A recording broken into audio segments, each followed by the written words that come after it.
Pengurus Mualaf Center Indonesia angkat bicara tentang pencabutan sertifikat mualaf milik Richard Lee.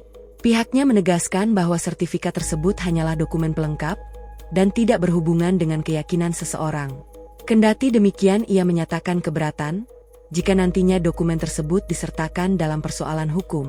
Mualaf itu kalau kolom agamanya nggak dirubah, banyak terjadi ketika meninggal, itu dimakamkan bukan dengan cara Islam. Ada tuh videonya saya ngambil jenazah.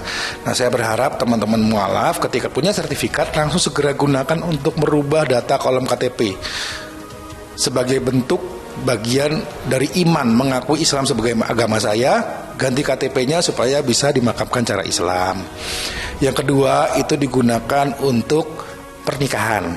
Bisa juga kalau menikah, sudah masuk Islam, itu butuh sertifikat mualaf.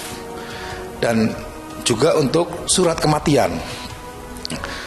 Tapi ternyata nggak digunakan. Kalau nggak digunakan, sudah kita ingatkan, sampai kapan KTP-nya ini nggak jadi Islam? Apa malu mengakui sebagai seorang Islam?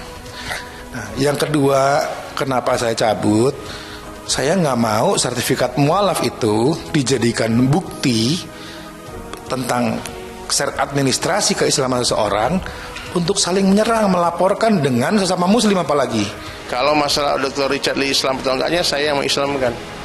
Ya, saya yang menemani beliau proses bangun masjid sama-sama, ngundang seluruh ustadz diundang. Ya. Dan terakhir itu Dr. Richard itu memang telepon saya sebelum ke podcast sama Ustadz Khalid Basalamah.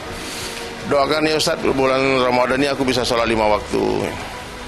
Gitu. Jadi memang prosesnya mualaf itu siapa arti mualaf? Lemah kan, lemah dari keilmuan, lemah dari keimanan.